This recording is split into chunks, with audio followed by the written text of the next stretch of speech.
Well, ladies, we're so glad you're with us. I guess we'll just jump in. I thought maybe the three of us could introduce ourselves real quick, and then we'll let you introduce yourself. So we'll just jump in. I'm Charity Bradford. Go. Okay, I'm Hillary Sperry. I'm Kahle. I didn't know how introducing. Sorry, didn't know how introducing really you meant. I'm like, what kind of an introduction are we talking? Well, I write science fiction, fantasy mix, and romance. Hillary writes. I write contemporary romance and cozy mysteries. I really have yet to write anything, but not true. That's not true. I'm trying to write fantasy right now, so. He's our inspirational author. Yes, but he writes songs. He writes the copy for a game he's putting together. He writes a lot of stuff. Just it hasn't officially made a book yet. I write copy for classical music radio right now. That's my main output. So. That sounds very and it's impressive. Yeah. Well, Kristina, so today we have Kristina Adams and Ellie Betts with us, and they have a podcast called The Writer's Cookbook. It's fairly new, just started in January this year, and they're from Great Britain, which we love our friends across the pond. And it's a great podcast. I really like you guys' intro music. Thank you so much. Honestly, it took us so long to find that music. I was so stressed trying to find it. Yeah, that was the hardest part of the podcast so far, is finding the right intro music. And then we found that one. It was like, oh, it's got an intro and an outro. That's perfect. I was looking in a completely different direction, and then you suggested a certain different genre, I think, Ellie, and that kind of led us down the right path.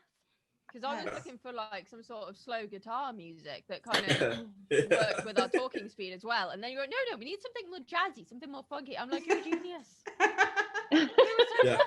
Kristina is the only person in the world that thinks I'm a genius. So let's hey, take it and run. Take it and run. That's not true. Our entire circle thinks she is a genius because she's like the common sense one of the group. We're all like off flying away with all our crazy ideas, and Ellie's like, so how can we actually do this? And we need those people. They're so important. Yes.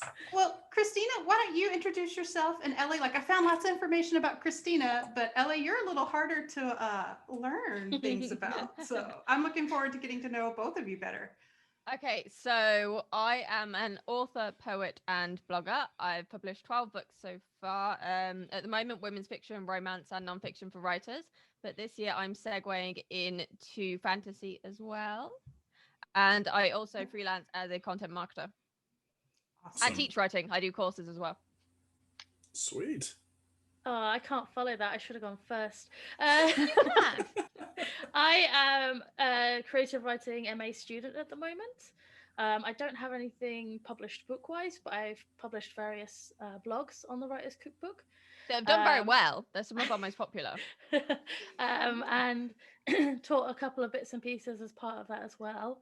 And I like to write fantasy at the moment. I'm working on an urban fantasy novel. And just bits and pieces here and there. I'm very well known for torturing and killing my characters. So yay! That's awesome. That's fantastic. I love on my screen. I have Kahle and Ellie are on the same level there. So I'm like, you guys are our beginners. You're our inspiration. You're our target audience, really.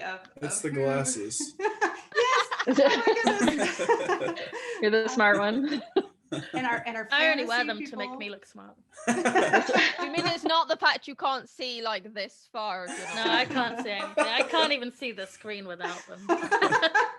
Yep. Oh my goodness. I'm just so excited to have you guys here. Thank you. So to Very kind of nice let to be here. Well, to kind of let our listeners know, when I found your podcast, what I really liked about it is how organized you are. Because I love ours. We have two very different styles. And I like that. So I kind of think this is going to be really fun today, getting to visit with you guys, because we're always unscripted. We're like, oh, this is what's on my mind today. And you guys are a little more organized. So I think we both have something to offer. Totally. We've got a little bit back and forth. Charity loves the organizational part of it. And I'm like, why? Let's just hang out.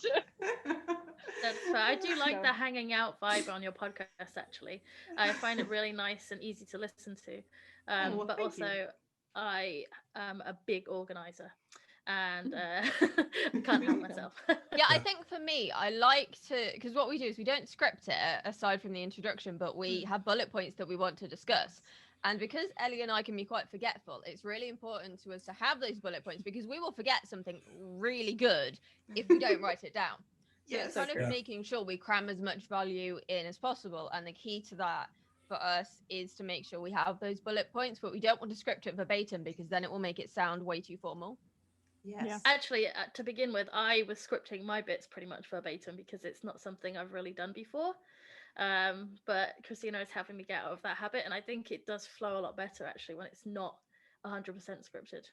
Yeah, it's just a practice thing and finding what you're comfortable with, I think, because it took me years to get comfortable not scripting things, because when I was really young, the first time I did public speaking unscripted, I stuttered so badly and I was mortified, and it put me off for a long time, even though I adore public speaking. So I got back. When did I get back in? Oh, I got back into it at uni, actually, because I've done the same MA that Ellie is doing now. And I wanted to compare the event, and my lecturer was like, no, you need to read your poem as well. I'm like, go away. And we had this argument for ages. Genuinely, I was arguing with my tutor. I'm like, I don't want to do it. I don't want to do it. And he was like, no, read it. And all my friends in the MA were like, read it. It's a good poem. Read it. It's a good poem. And I ended up reading the poem, and I felt a lot better for doing that. And it gave me a real confidence boost. And then I did like 4 or 5 events in a year because I became a bit addicted. That's awesome. That's wonderful. I was trying to figure out kind of the best way to approach this, because I kind of wanted to just hang out, but I also wanted to touch on this thing. We talk about author imposter syndrome a lot on our podcast, and I thought that it's a big topic. Yes, it is, and it really fit in with your overthinking reason for why we don't finish writing our projects. Mm-hmm. And so I kind of wanted to talk about that a little bit, and then give you the chance to talk about some of these other things. And I know Hillary's got a couple that she wanted to add to that list of 9 surprising reasons why you might not be able to finish your manuscript. And so do you want to just jump into that, or do you guys want to share? Like, I know, Kristina, when I was reading your actual website about how you got into writing finally, I really connected with your story. And I didn't want to put you on the spot and say, do you want to share your story about your nan? Because how you finally jumped in to take that leap and do what you'd always dreamed about before we even get to the, if we don't get to the nuts and bolts, we don't get there. But I want people to get to know you guys. Okay, I can't remember the exact years, so just bear with me on that. But a few years ago, my nan got really poorly, and she actually had a stroke. And I was raised by my nan and my mum, so she obviously meant a lot to me. And I just thought, I've got this book idea. I really love it. People who've read earlier versions of it love it and keep asking me why I haven't published it. And I don't want to lose my nan and then have never published anything. I want her to have the opportunity to read it. And she did. I published my first book in 2016. And she lived with my mum, and I was going to give them both a copy, like one copy between them. And she's like, no, I want my own dedication, and I'm going to pay you full price, not family discount. And she was adamant. She was like hellbent. Like, I hasten to say she's a stereotypical grandmother, but she was she was a little bit, wasn't she, Ellie? She kind of very forthcoming, very blunt, didn't really show emotion unless cake was involved. She was diabetic. Woman after my own heart. People can relate to that. Yeah. And I published, I think, 4 or 5 books before she passed away a couple of years ago. And I know she was really proud of that, and it meant a lot to her. And I did dedicate the last book in my first series, What Happens in Series, to her as well. And that last book in the series was very cathartic for me, because I was writing it not long after she passed away. So I channeled a lot of my grief into that, because I was like, well, I can either collapse and fall apart because I've lost this woman who was so important to me, or I can channel that energy into doing something productive. And I ended up publishing 5 books in 12 months after she passed away. Oh my gosh. To channel while working full time and dealing with chronic health issues. I was like, no, I'm not going to waste this opportunity. I'm not going to waste my life. I'm going to do this.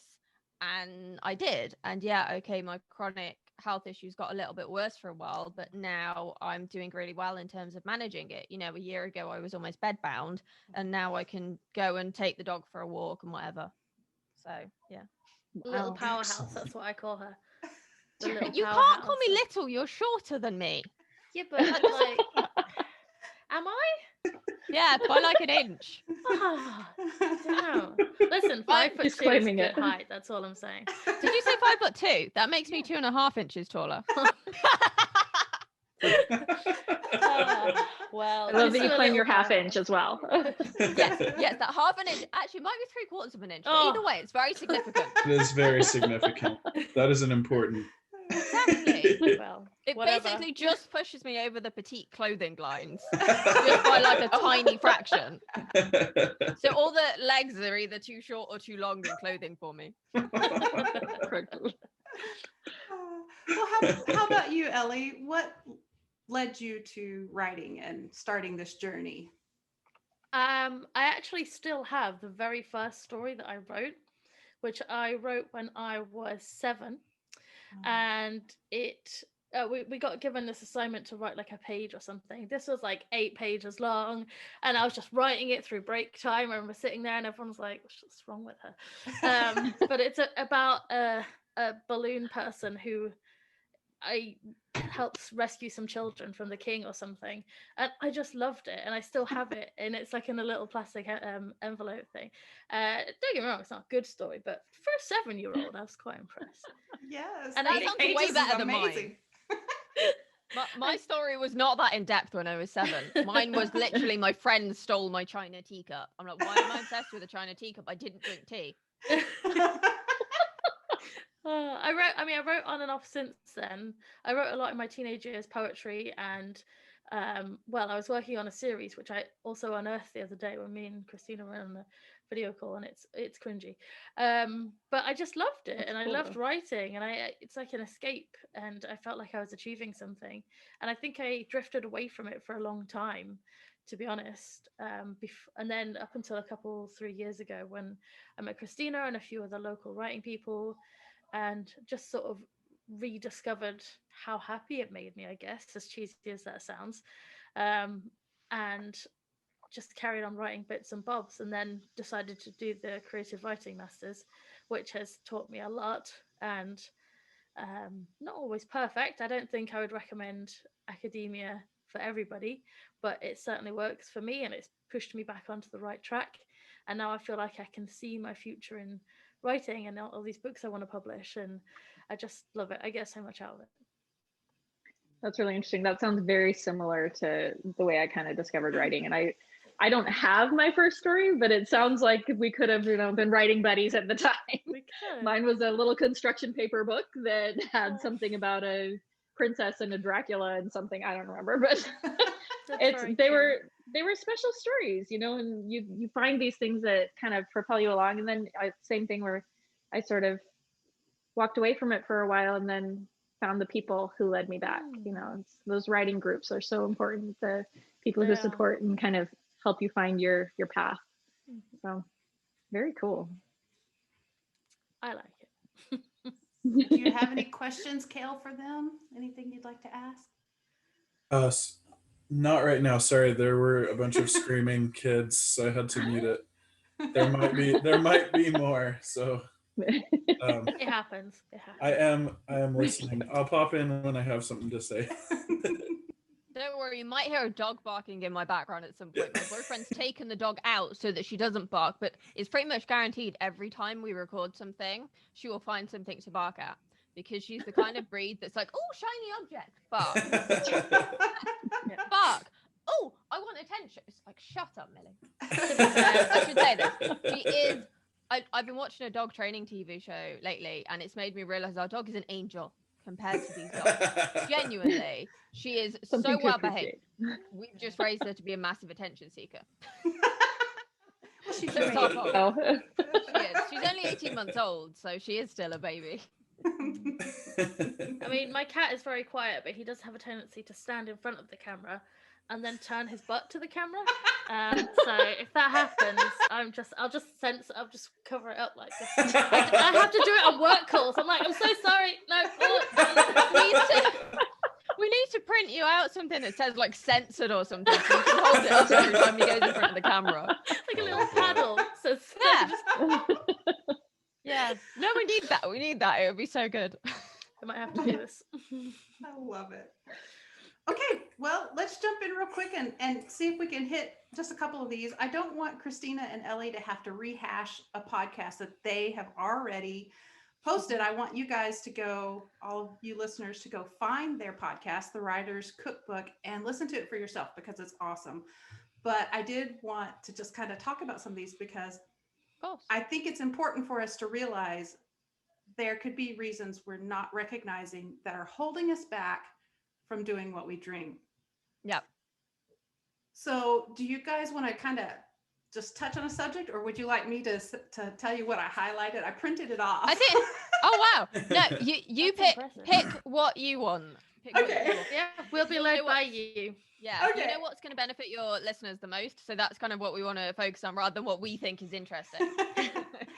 Okay, well, great. Well, what I did on your website, so everybody, they do have a website where you can go and see their transcripts if you would rather read than listen, although listening is so much easier. Yeah, so that's what I did. I printed off this one and I highlighted what really stuck out to me, things that we've kind of talked about on our podcast, things that I feel like we should talk about a little bit more. So your first reason for why you can't finish your work in progress is research. And what stuck out to me is you said it's not always about researching your specific topic, but also researching around it. And I think that is so important. That's something that we don't think about. We think, okay, I'm talking about this doctor, so I've got to research everything about this doctor. But maybe you need to research about the whole environment, the paramedics, the nurses, the everything that comes with being a doctor. Maybe it's beyond that. Maybe it's what's the town like, you know, I don't know, but that's where my mind went. Is that kind of what you guys were meaning when you said that? Yeah, exactly. And I have a lot of people who are like, oh, I'm writing fiction, I don't need to research. I'm like, of course you do. Yeah. Like, if you're getting stuck, quite often it's either fear or you don't know enough. And in my last book, Hollywood Drama, I wrote about my main character doing an Ibiza residency because he's a DJ. And I visited Ibiza. We went on holiday there a couple of years ago because it's only like 2-hour flight from here. And even though my boyfriend and I are two of the most unsociable people you can meet, we were right in the heart of the clubbing district, which I didn't realize until after I'd booked it. But even though I'd been there and sort of unintentionally experienced it, I still didn't really know what it was like to be caught up in that clubbing thing because I refused to pay £100 just to get on a boat for a gig. I'm like, I don't know. I'm a cheapskate and unsociable. I don't know if I've mentioned that. But it's also like understanding those really small things. Like, for example, my character is also an alcoholic. So what does he experience there? What does that feel like? It's not just like what it looks like to the outside world. What's it like in here for him? And I remember in one of my other books, one of my beta readers messaged me. She was like, how have you never been drunk? This is really accurate. Good job. And I was like, I just read stuff on the internet. That's all it is a lot of the time. And when I was stuck on my current book for thinking of stupid things to happen in Ibiza, I came across a really good article of musicians talking about things that had gone wrong at gigs. It was a gold mine. It was an absolute, not only was it hilarious, but it was a gold mine. Like, in my book, I ended up having someone peeing on the stage at the start of his very first set. Oh god. Because at the end of the day, these people are drunk, they're high, they're there to have fun, and it is a little bit of a cliche, I apologize, of the British people going and just getting smashed, making idiots of themselves. It's so embarrassing. It's embarrassing, but it's it's also kind of true. It's not just the British. That's how cliches become cliches. So yeah. But it was just such a gold mine. And if I hadn't gone, okay, I'm not sure where to go with this, and just like taken the time to do that research, it would have taken me a lot longer to finish that book. Yeah. Kahle, were you raising your hand a minute ago? I probably was. Sorry. Sorry. No. I'm just going with the flow. I like that approach. Kahle is our quiet one. Sometimes we got to go, just jump in there because he's so polite. We're like, Just that's jump okay. in. Just jump in. No, I was gonna say I agree with the little character decisions that you make. So in one side of this fantasy series I'm working on, my main character's father is a coal miner, essentially. And his mother is a basket weaver. And I'm like, great. I picked two things I don't know anything about, and he has to know everything about them. Awesome. Yep, been there. Literally, I have a story that involves coal mining as well. And I've been messaging Ellie because she has a history degree. I'm like, can I do this? Nice. Can I do this? What's the timeline for that? So she's just been in the middle of the working day getting stupid questions about Victorian time. It's okay. I finally feel like the history degree is useful. Don't worry about it. Yes. So what we need to do now is get you writing historical fantasy. Oh, do you know what? Maybe that's what I need. Mhm. But that would rely on the history degree actually being useful. So I don't know if I can pull that off. Well, for now, we'll help with my ghost story. That's what counts. And my granddad was a miner as well, don't forget. So I get to Yeah, that's true. go like, oh, well, this happened and he told me about this. And, you know, I think those sort of personal accounts of things tend to divulge a lot more about the actual experience than just reading things online, don't they? Yeah, that's true. Go on, Kahle. I absolutely agree. I had a paper to write in college. It was for a world music class, and I drove an hour and a half to talk to this man who had owned a mariachi band. For 35 years. He had been operating this thing, and I interviewed him for an hour and 45 minutes, and I walked away going, I already loved this music, but that was incredible. The personal stories, so awesome. So see, you need to get a wide variety of friends and then just make sure you keep the ones that know something interesting and bribe them to tell you all Read them about out it regularly. yes. Yeah, Yes. just like look at a friend and go, you have nothing interesting to say, you're out. No, that's Are you all familiar with Jody Pico? Yes. She wrote My Sister's Keepers, The Storyteller, a gazillion other books. She actually does a lot of research before she writes a single word.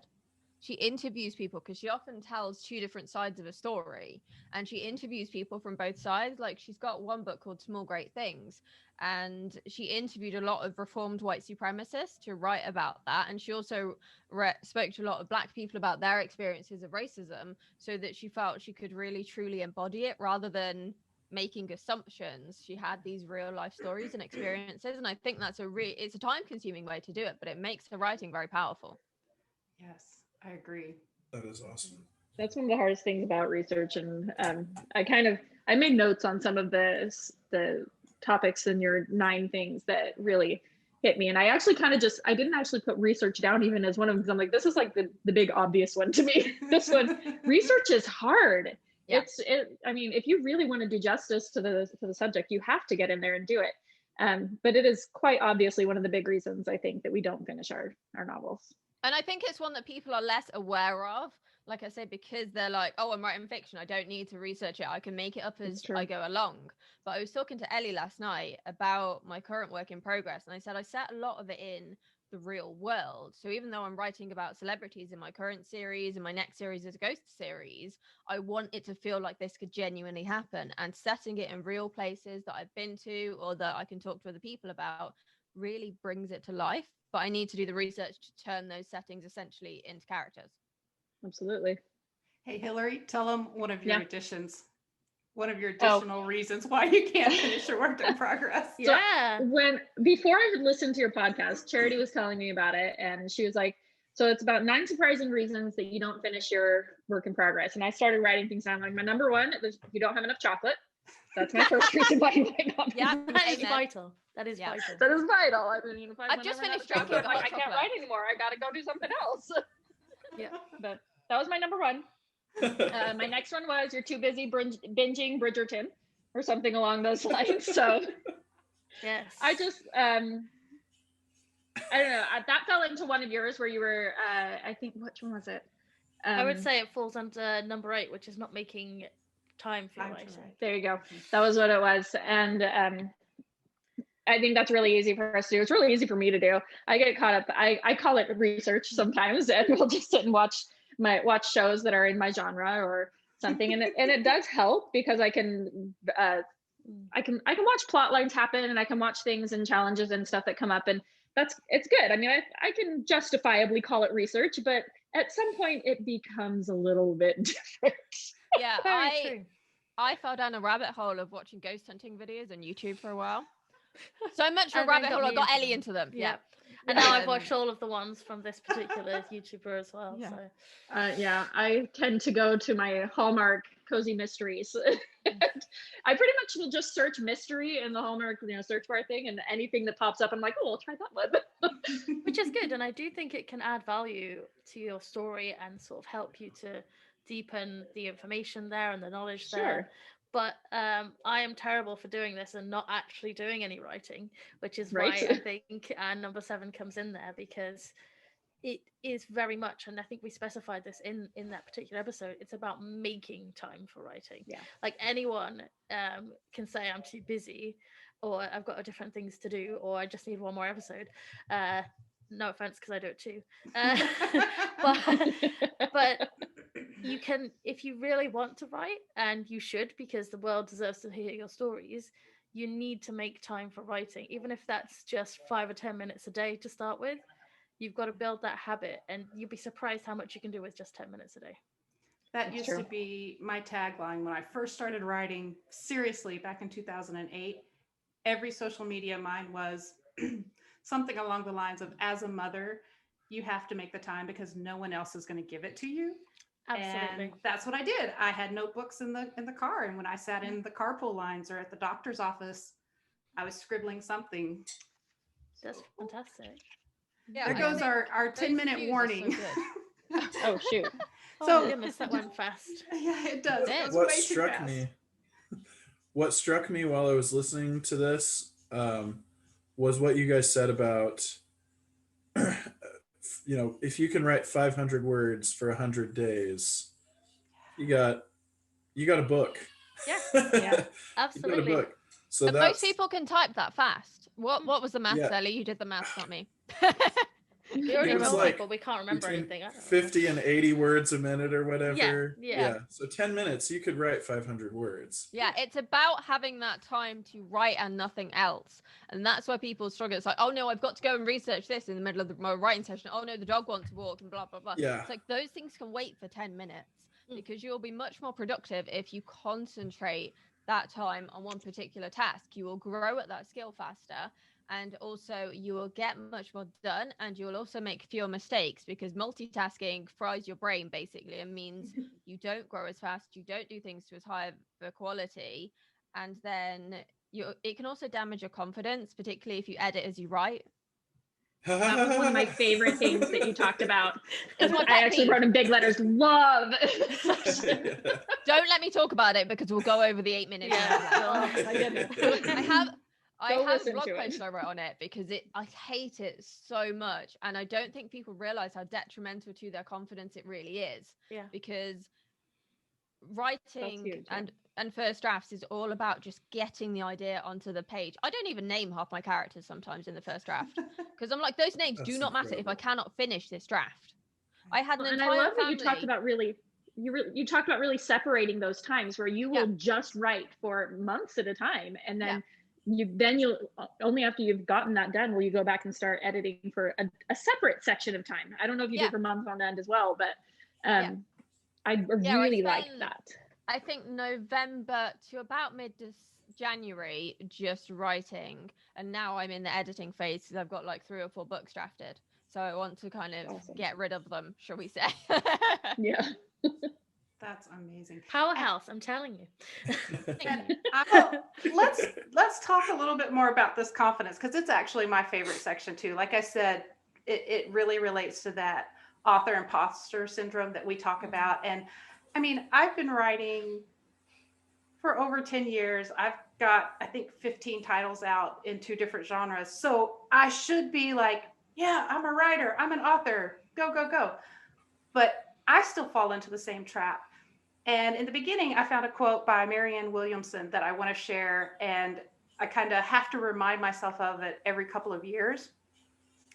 But this is from A Return to Love, Reflections on the Principles of A Course in Miracles. So this is quite old. But she says, our deepest fear is not that we are inadequate. Our deepest fear is that we are powerful beyond measure. It is our light, not our darkness, that most frightens us. We ask ourselves, who am I to be brilliant, gorgeous, talented, fabulous?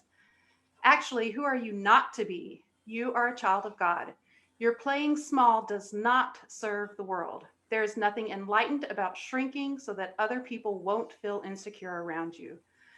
We are all meant to shine as children do. We were born to make manifest the glory of God that is within us. And then she just goes on to talk about how sharing our light gives other people permission to share their light. And I love that. Beautiful. That's And, wonderful. you know, Yeah. it goes with that fear. It goes with our confidence that sometimes we don't recognize what we're actually afraid of.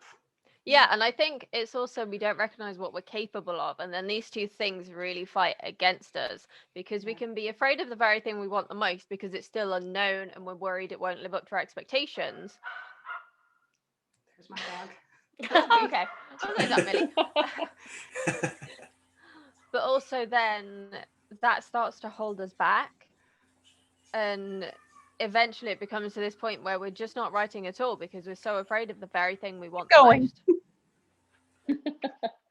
One of the things that the confidence one reminded me of is, well, in my list of things, surprising reasons, one of them was lack of support. And I think that's something that I have put as an excuse sometimes, but right next to that, I put lack of confidence. Because if we really have the confidence in what we're doing, and if we believe in what we're doing and know that this is something that we want to achieve and can achieve, then the support side faders away. I think it's, for me, it can be used as a crutch really easily. So I'm like, oh, well, Yeah. I need to go take care of them, or there's he doesn't, you know, if it's a spouse or if it's a family or whatever, then it's just really easy to say, oh, they're more important. Yeah, But I think if also you believe that, yeah, sometimes you have friends or family members or partners who are well-meaning but then say, oh, maybe you shouldn't take that risk, maybe this isn't the right time, maybe you should be doing XYZ instead. And to go against those people that you love and say, actually no, I'm going to do it anyway, it takes a lot of gumption, and a lot of people are afraid that if they go against that person they love, they're going to lose that person they love. And that's why I know I'm really lucky. My boyfriend and I are both very ambitious. We both work quite hard, and he knows that I might ignore what he says, but that doesn't mean I don't love him or I don't respect him. It's just that we have very different ways of doing things, you know? He's a software developer, I'm an author. They're very, very different mindsets, very different businesses, you know? Yeah, that's been a hurdle. Yeah, I think it's a hurdle for a lot I've of got people. another quote actually that ties in nicely with yours, Charity. We'd love to hear it. It's from Chris Fox's Lifelong Writing Habit. I don't know if anyone else has read it. Ellie and I read it as like a part of our writing group, and it just really struck a chord with me. Yeah. And the quote is this: your mind lacks the power to differentiate between what you think of as real and what is actually real.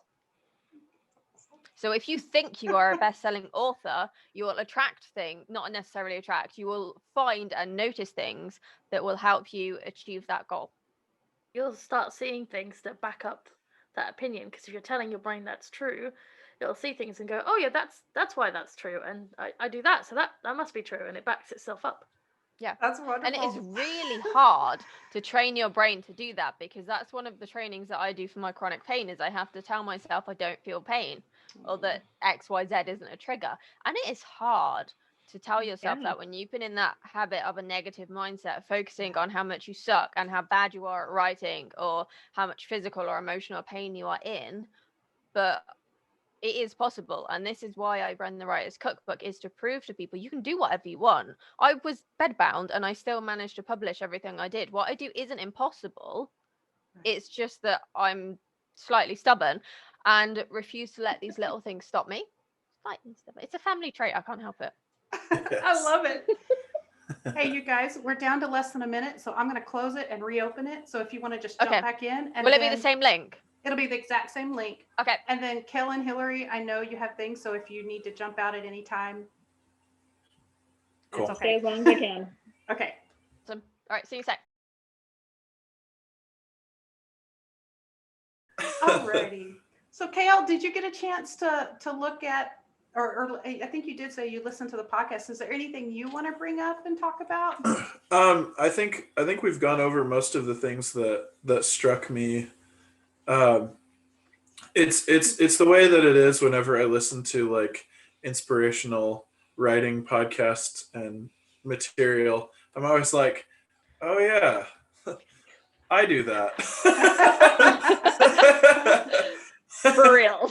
Yeah. Several points I'm like, oh, that's so me. Yeah, you need to hear it from someone external sometimes as that reminder. I think, like, even if you know you do it, having it pointed out to you, I think can sometimes propel you to actually change those negative habits, or at least start to go, no, I shouldn't be doing this, and slowly pull yourself out of it. It was the same with the Chris Fox book, the Daily Writing Habits one. Because, yes, all the stuff in there I've probably thought before, and I've probably heard before, but having it on paper and from a voice of authority who is external, like you say, you sit there and go, yeah, I need to sort myself out. Why am I not doing this? I can do better. I know I can do better. And then you sort of get on with it, I think. It clarifies those too. As you're trying to figure out what's going on and doing things, we have all sorts of self-doubt. And then to have somebody say it out loud, you're like, oh, that's all of those random thoughts I've been having all came together right there. And now I can fix it. You can't fix it if you don't know what it is. I was listening to, I can't remember the name of the podcast now, but it was an episode about procrastination, and I listened to it and I was like, that's me. I've been procrastinating this whole time, and there's a definition for what I've been doing to myself. And so being able to see that and recognize it helps me to work around it, if you see what I mean, and not be such a procrastinator.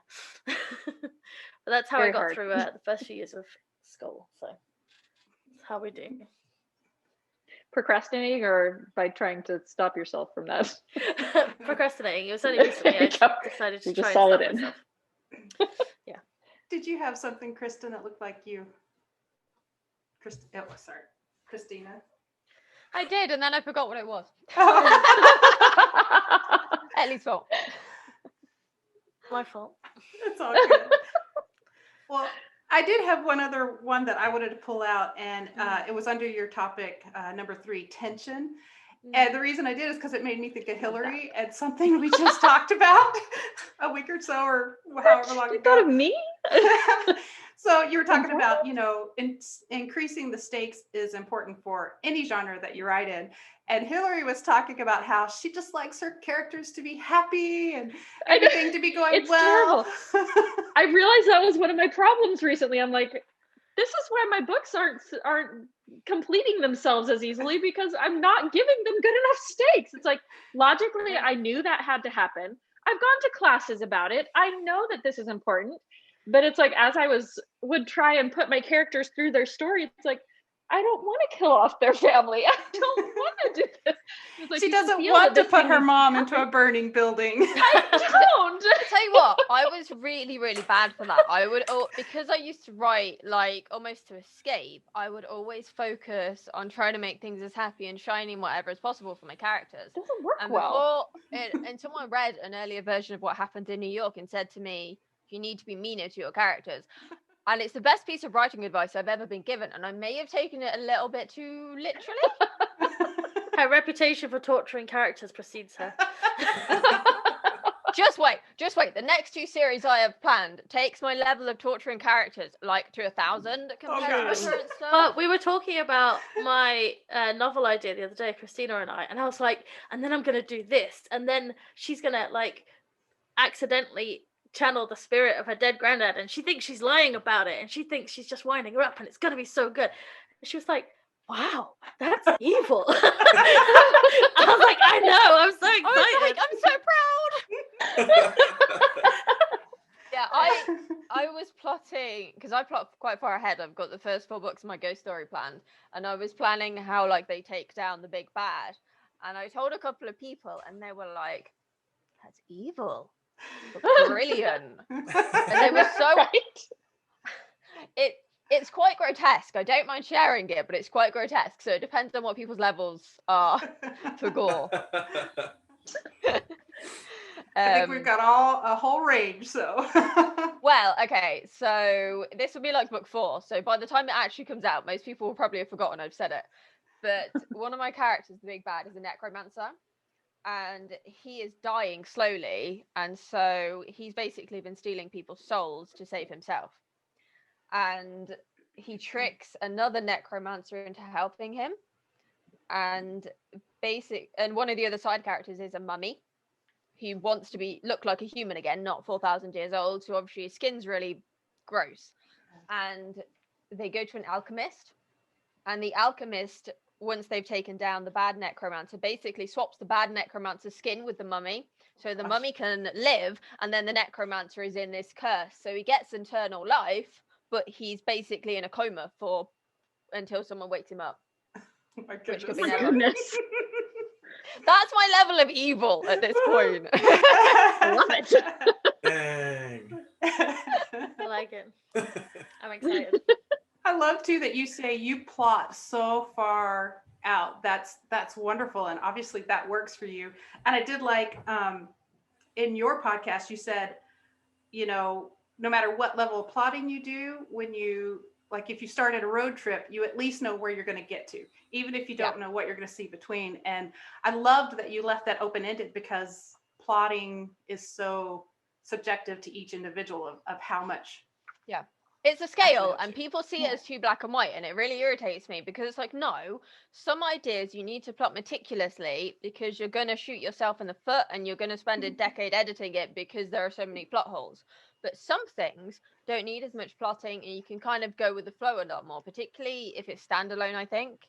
If it's a series, and quite a complicated one like my fantasy series, it really helps to do things in advance, because not only can you foreshadow it, but you know what you're working towards, so you're less likely to get stuck or dig yourself into a hole. And also you can work through those plot holes first, because I had quite a few in Ghost Call, which is the first book in the series, and it really helped me to work through those before I started writing, because then I could write it relatively quickly. And I planned my next Hollywood gossip book quite in depth, and I wrote a first draft of that in about a week. Wow. So it makes a massive difference, I think. It does. Yeah. And on a smaller scale as well, for someone like me who is much more towards the end of just starting out. Obviously Kristina has a lot more experience with the story that I'm working on. I actually ended up writing the last scene because I had it in my head and I thought, you know what, I just need to get it out. I need to get it on the page. But having that end point, even though I have no idea, a rough idea of what they're going to see in between, knowing that end point on just that smaller scale helped massively in terms of getting the rest going. And I'm still not finished, obviously, but it helps you to see where you're going, which is the literal interpretation, I guess. But I definitely recommend doing that. You can I then totally work out love the that. stakes. You can work out the stakes more easily then, I think, as well, because you know what you're working towards. You can know if you need to go like that or if it's much more subtle. Yeah, I think that just to chime in, your issue of talking about putting tension in, I think that's kind of what we've been talking about. If you know where it's going to end, you know you can get away with pretty much anything as long as you know that's still your end point over there. It's like when you're watching a movie and you're like, there's a second movie. Like, I know this hero is not going to die here, but as the writer, dude, what can we do? Yeah. Yeah, I think a lot of people get bogged down in what happens sometimes, but it's like in romance or mystery, you know the couple are going to get together, you know they're going to solve whatever the mystery is, but it's not necessarily about that. It's about how they get to that point. Yeah. And I find plotting really helps with that because there's a bit of a notorious story around the Writer's Cookbook now with my NaNoWriMo story. I don't know. Did I mention it in that episode? I can't remember. I think you've mentioned it in a different episode. Yeah. Yeah, I haven't heard it. I wanted to do NaNoWriMo and I decided to work on a romance crime novel and I thought I'd plotted it. It was the first time I'd ever plotted something. This was in 2016-17. And I got to my plot on Halloween and I realized that I didn't really have a plot. I'd written what happened, but very, very vaguely. So my climax was Poppy finds out who the murderer is. I didn't know who the murderer was. So I was desperately trying to do NaNoWriMo just to kind of prove that I could do it. And I ended up changing the murderer 3 times and getting in such a flap. I did hit the 50k, but I got in such a flap that I almost quit writing fiction altogether because I hated the process so much and I resented writing at that point. And I took a break to focus on my content marketing and copywriting because I hated it so much. And if I hadn't taken that break, I probably would have stopped altogether. It's funny because that was making me think. I am currently planning a trip. I do not know if it will happen, but I have this idea for a romance and I was like, I need to go to Oregon because I've never been to Oregon and I want to set it there in Oregon. So that's the research part. But what I'm doing is I've got a map and I'm trying to figure out where do I want to go and how far is it from here to there. So in the end, I'm going to have this plan of at least the direction that I do this road trip. I'm not going to plan everything in between. I'm going to get to a place and then explore. But that's kind of what you're talking about. That's kind of a middle level of at least knowing those big points that are going to move your story forward and having an idea of what you need in order to reach that end. So yeah, and I think a lot of people like, I don't plot, and then you ask them what they've got planned for their story and they can recite it mentally. So if you know it in your head, why aren't you writing it down? Because if you write it down, then you free your brain up to think of other things. Yes. So then you've got much more space in your head. And if you have like a bad memory or you've just got a lot going on, it frees up so much mentally to write down as much as possible. I see cat fur. Did you not let him go past? I did this. Yeah, I've been known to write story ideas. So I work in construction, and I've been known to write ideas on building materials and take a picture with my phone and be like, all right, I've got it. That's brilliant. All right. Looks I like, love that. are you going to have to leave us, Hillary? Looks like you're getting ready to head out the door. Yeah, I need to go as well. Yeah, I'm pretty much out. So that's my husband. Hi, He's like, are we ready? Well, we love you, Hillary, and we hope you have a good day. It was so nice to meet you. And ladies, it was so nice to meet you. I really, really enjoyed it. One of the things I didn't get to say was one of my other favorite things about your podcast was I love your cake analogies. And I love that every time you're like, oh, it's the cake analogy, but it's a different one every time. It was just they will continue. It used to be me that came up with them, but now they're all Ellie. Ellie is the one with the metaphors and the comedy. Love She's great with I that. love them. They were fantastic. I love to bake. So yeah, perfect. keep making, keep writing, keep cake analogying. I'll keep listening. Thank you. We will. Wonderful. We'll see you, Hillary. Bye, guys. Bye, Hillary. Bye. We'll just all drop off one at a time here. So, oh my goodness. Thank you guys for taking time to talk with us. And Fine too. Thank you for inviting us. yeah, I look forward to hearing more of your episodes. So. I've never done anything like this before, so I've been telling Kristina I'm famous now. Dude. Oh yeah. I've 600 followers on Twitter, just saying. So Heck yes. I can pretend. Well, that's one of those things, like with the whole author imposter, I'm like, we're such a small podcast, but you know what? It doesn't matter because we're having fun. It helps us. Like, if you need to drop out, Kahle, no worries. Have fun with Rowan. Bye, guys. All right. But, if nothing else, it's keeping us in the habit of writing all the time because we usually set our goals. We say, here's our goal, and then we report. And, Kahle a couple of weeks ago said, I have to write something because I don't want to come on the podcast and say I didn't write anything. And Yeah, that's. I think the accountability goes a long way. We've been doing not quite a daily writing group, but we do it most days, don't we, Ellie? We do. Yeah. And Just that really have, like, helps. a half an hour or so of just like focus session. So not researching, not looking at notifications, not doing anything. Yeah. We sit there on camera with mics muted and we just write for Yeah. 30 minutes. And then at least if it's rubbish words, it's still rubbish. It's still words on the page. Exactly. It's still progress. Yeah. Exactly. And that's what really matters, I think, because you can really sometimes overthink it. And if you don't have that set time of day to write, it's really easy to go, oh, I'll do it later. I'll do it later. Yeah. And then it's the end of the day and you've got to go to bed and you've run out of time and you haven't been able to do what you wanted to. But if you've got the accountability of other people, it goes a long way. It does. And I love your set your time, because I know, I mean, the whole history of me writing, it's always been having to have that set time. And, you know, over November and December, my writing really slows down, actually, because it's family time. My kids come home from college, you know, it's kind of our time. But in January, it's sitting down at a certain time, and I can look back, because I write down in my calendar my word count for the day. And in the first week of January, sometimes it was like 200 words. It was like pathetic. But I'm like, hey, but I wrote 200 words today, so I did something. And then I can just see how, as I do it consistently, that number grows and grows and grows until, you know, because until I'm getting like 1,000 words an hour finally, and that's back up to where I should be. Yeah. But that, you know, you have to be happy with where you start and then just be consistent. Yeah, that's why I separate writing and editing so much. Like when I started writing again after a long period of doing editing, and kind of I was doing one book at a time, and that didn't really work for me. It kind of wasn't my thing. And when I sat down to do the writing again, I was struggling to do about 500 words a day. And then I look at a couple of weeks ago, I did 5,000 words in an hour and a half. Oh, that's because I was amazing. in that practice. Thank you. Yeah. I'm not going to lie, my hands hurt by the end of the session, and I had to start separating it. So I did it in 2 chunks so that my hands had a bit more of a break, because a lot of my chronic pain is in my hands anyway. Yeah. So obviously the typing's not great.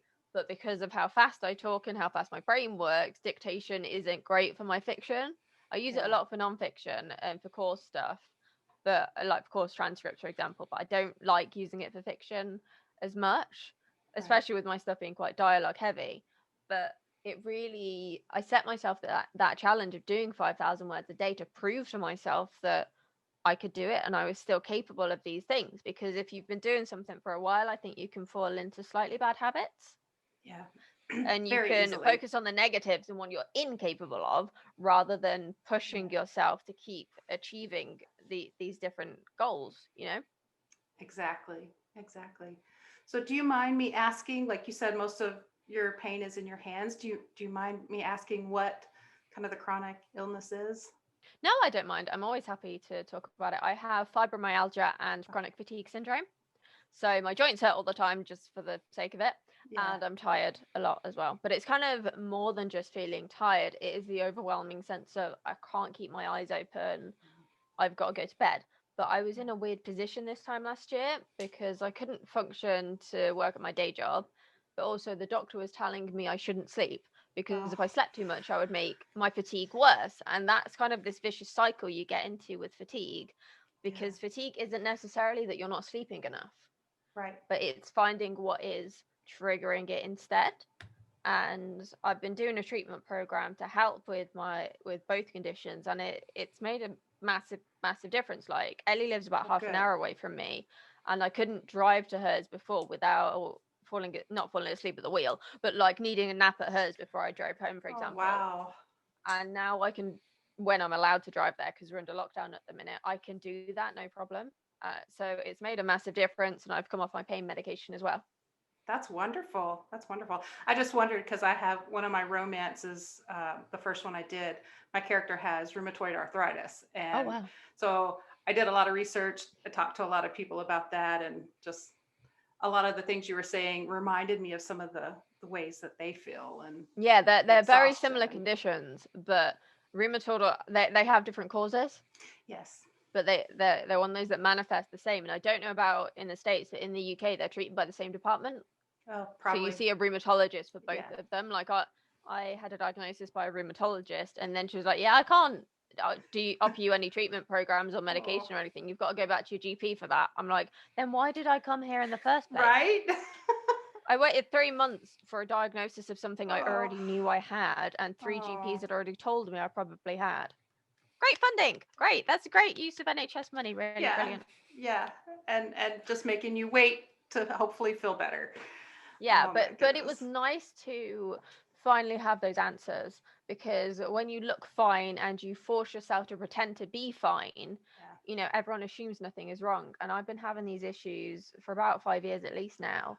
And I was always told, you're fine, just eat Yeah. more. Genuinely, the Oh. first time I went with fatigue, the doctor told me to eat more because my BMI was borderline underweight. It's like, I eat more than you. That's clearly, that's not my issue. Oh. And I really had to push, and it was only when I told them that my mum had certain chronic health issues that are hereditary that they finally listened to me. And one of my GPs said, come back if the blood test is fine, because we can test for other things. Yeah. But I had to really push and mention the family connection before they took me seriously. Yeah. It's so funny because as a writer, my mind the whole time you're talking is going through, this is what we need to give our characters, because same thing with my character, you know, RA and fibromyalgia. It's kind of a silent, hidden problem that, like you said, Yeah. people won't look at you and know that that's something that you have to deal with on a daily basis. But you know, if you have a character with those kind of issues, it really deepens who they are. It affects the way they look at the world. It affects how they can interact with it, because they're real things. And my mind is, I love it. That's why No, I love I get talking that, to I get people. that. I'm like, But my other series that I haven't mentioned, I have a character with fibro, and it's a fantasy series, and her health issues are connected to her powers. Oh, that's And cool. in the series, she learns to cope with her powers, and that helps her cope with her pain. Yeah. And it's quite hard to write, not only because it's a balance of crime, fantasy, and romance, but also because it is so close to me. And I know a lot of people are going to go, oh, that treatment program's a load of BS, she made it up, blah blah blah. I'm like, well, actually, I've lived through it, I know it's a thing. Yes. But there is still that fear in my mind that people who ruminate on their pain and don't want to do the work, or don't think it's going to work for them, are just going to be like, no, it's a load of nonsense. And like, it's based in science. It's just not science people are talking about, because there's more money in plowing you with drugs rather than and trying to find the easy way, rather than actually working out the cause and effect of things. I love it. And I love, what an inspiration that you have to deal with all that, and you're cranking the words out and you're getting the books done. So it really is a testament that, you know, if this is what you want to do, then do it. Yeah, you just have to make it happen. Have you ever heard of something called flow? I don't know. I don't think There's so. a really good TED talk on it, but it's basically when you're just in the zone and you are writing and you forget that the world exists, and you forget to eat, and you forget to go to the loo, and you look up at the clock and an hour's passed. That's flow, because you can only process so many stimuli at a time, and flow really helps you to block out all of those things. And it comes from a state of being competent, but also challenging yourself at the same time. There's a really, really good TED talk on it that I definitely recommend. I forget the name of the guy who did it, but it's just really good. And I realized a couple of years ago that that's what I'd unintentionally trained myself to do. And that was how I was coping with the pain, because I was so focused on basically torturing these fictional people that I forgot about everything else. And that's how I managed to do what I did so quickly. Yeah. Well, I know we need to start wrapping up, but Ellie, what else do we need to know about you and your journey, and what you're hoping for the future? Well, I guess this year I finished my master's degree. Woohoo! And I have challenged myself to release my first book within the first year of finishing the degree. Wonderful. So that will be happening, hopefully with the second one very close behind. It's an urban fantasy series about a female witch who didn't really want the powers in the beginning, and she's a very sarcastic person, and challenges a lot of, I think, gender stereotypes, because that's a big thing I'm a fan of. And she also loves wine, so there's that. We have a lot in common. I hadn't noticed the similarities. No, it's really subtle, right? They say write what you know. Or what you can learn, as we've been talking about. Exactly. But I think the main thing for me is just my biggest motivation is if I don't do it, why not, I guess. I heard this quote, and it's not a proper quote from a big name or anything, I don't think, but years ago I heard this quote, and it's influenced a lot of things. It's basically saying you regret the things you don't do more than the things you do. Yeah. And so I sit there and I go, well, I'll release a book then. Like, I know I'm far away from actually doing it, but I'll regret not doing it more than I regret doing it. Even if it ends up being terrible, I'll grow. And growing as a writer is definitely a big part of my life. It's something I enjoy. Being told that writing isn't sort of God-given, so to speak, it's something you learn, is something I very much believe in, and I'm evidence of, I guess. And that's something we preach a lot in the podcast as well. Yeah, and I think you were already a great writer when I met you, Ellie, and seeing how much you've grown in that time as well, like, it shows that it doesn't matter where your starting point is. The important thing is keeping an open mind and knowing that it doesn't matter how much you've published, there's always something else you can learn. Like, I'm trying to improve my description at the moment, for example. Before, I was working on plotting, and so there's always something that you can be learning and improving on to impact your writing and also have a deeper emotional connection with your readers. And that's what I want. I think I have some good stories in me, and I have the ability to write fun, interesting things and still make people laugh, which I love. And I just I'll get there. It's a journey, and I'm really enjoying being on the journey. It's wonderful. Well, before I have you, at the very end, I want you to kind of introduce your podcast however you would like and tell people where they can find it. But I love what you're saying, Ellie, about the journey. And it always makes me think about that one point in, now they're all, my mind just went, blah. I think it's in The Hobbit where, they're trying so hard to get to this place. And at one point, Gandalf sends the great big birds to pick them up and take them because they've reached a point where they can't go anywhere else. And I always think, well, gosh, in Lord of the Rings, why didn't he just do that? Why didn't he call the birds, pick up Frodo, take him straight to the volcano? Done. But that's because Gandalf is wiser than that. And he knows that in order for things to happen the way they need to reach the end is you have to go through the journey and you have to learn all the things that you would completely miss out on if you were just picked up, moved to the end and dropped. And I think that's applicable to all of our stories as well. It's about the journey. It is, because the amount of things you'll learn from writing and rewriting, getting feedback and working on that and working to improve it and helping other people with feedback as well, which is what I do. You do a lot as part of this master's degree. You learn so much that you can't jump, you can't skip. There's no sort of cheat code. There's no easy road. You've got to take every single step, and there's a lot of steps, but every step is great and every step is inspiring and every step is worth it. So it's just about keep on keeping on, I guess, because if you want to get there, you can get there, and you will if you just keep going. That reminds me of a quote, and I'm going to paraphrase it really badly because the magazine it's from me says that it ties back into the confidence thing. And it was one of those Agony Aunt columns, and someone was talking about being really anxious. And the Agony Aunt replied saying the opposite of anxiety is action. You can't think your way out of feeling anxious. Right. You just have to jump off that cliff into the water below. There's no shortcut. You just have to keep doing it. And once you've landed in the water, you've got to keep swimming. Right. Even if you think there are sharks there, even if you think there are rocks there, even if you think the jellyfish are going to sting you, you just have to keep going because you don't know what you're going to find. Exactly. And the other option is to just give up and die. So you can't tread water forever. You've got to go somewhere. Yeah. Exactly. I love it. Oh, getting deep in the metaphors here, guys. I'm really liking this swimming metaphor. Maybe we've got a new type of metaphor. We've got the cards, we've got the cakes, and now I've got the swimming. No, we've got to do more cakes. More cakes. Always more cake. Yes, definitely. I want to bake you guys, as we wrap up here, tell us about your podcast, what your goals are, where people can find you, and we'll end on that. Ellie, do you want to start?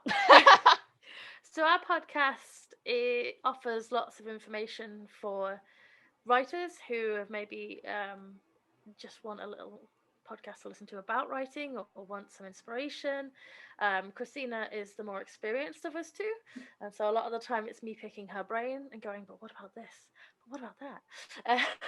Wonderful. But all the good jokes are written by me, that's all I'm saying. No, that's true. Actually, the good metaphors tend to be me. The good jokes are you. We take more of a mindset focused approach to writing. So, for example, like in the 9 Reasons, it's not just that you're stuck. It's looking at why you're stuck. It's looking at why your characters don't have as much depth as they could.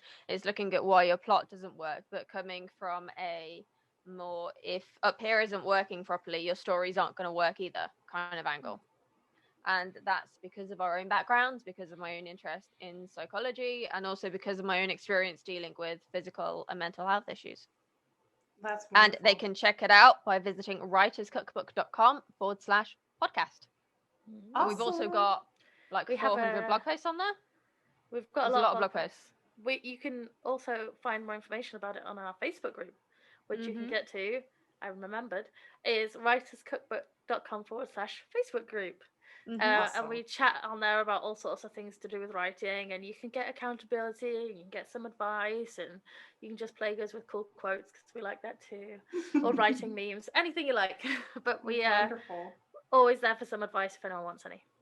Yeah. Well, wonderful. I'll make sure there are links, and then I'll also link to Kristina's website so you can Thank you. learn about her fiction and her nonfiction books that are out there to help writers. Yeah, I've got 3 books for writers. 2 are mindset focused. There's Productivity for Writers, which is about productivity and writing more. There's Writing Myths, which is kind of all the things people tell you about writing that are actually not true.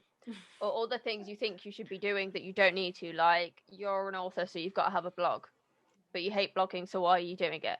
Or your first book needs to be this really complicated, in-depth, epic fantasy story that's going to require the most ridiculous world building. It's like you've never finished writing a book. Why are you doing this to yourself? And then there's my newest one, which is How to Write Believable Characters. And that's what it says on the tin, It's about bringing your characters to life using a psychological approach. And I'm actually fleshing that out into an online course as well. Wonderful. Which we've nicknamed C4 because it's a character creation crash course. And as I keep being told, it's explosive.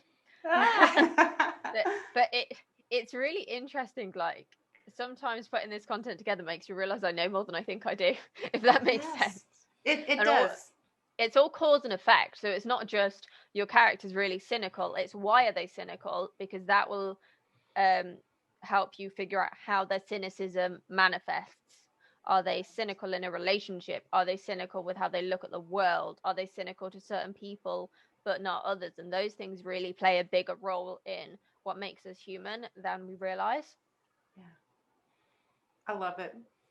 You guys, it has been so wonderful having you with us today and getting to know you, and hopefully everybody's going to come and I have no idea. I know how many downloads we have every week. Hopefully these people are going to come find you, because I think what you have to offer is going to be so helpful to them no matter where they are on their journey. So thank you. I think so. I mean, it takes a lot for me to big myself up, but I genuinely do believe there's some really valuable content in there.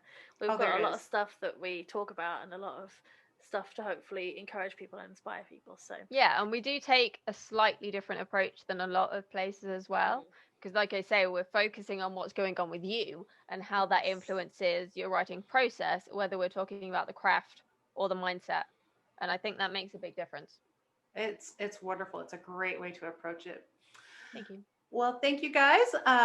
The way we usually log off is we like to say, keep writing or start writing. Do you guys have a regular sign off that you like to use? We're trying to refine that, but I was reading a Twitter thread the other day, and apparently we just say bye at the end, but we have a certain way of doing it, of pronouncing it, and apparently that's a really English thing to do. Well, let's hear it. We just go bye. Apparently that's really English, which I didn't know. Yeah, apparently the tone breathing at the end is a British thing, but and adding like 6 syllables to it. Yeah. Well, I love it. Well, you guys, thank you once again for being here, and I hope you enjoy the rest of your weekend. Yeah, you too. Definitely will. enjoy your Saturday. You too. Yeah. We'll see you guys. Take care. Bye. See, we did it then. I love it. I love it.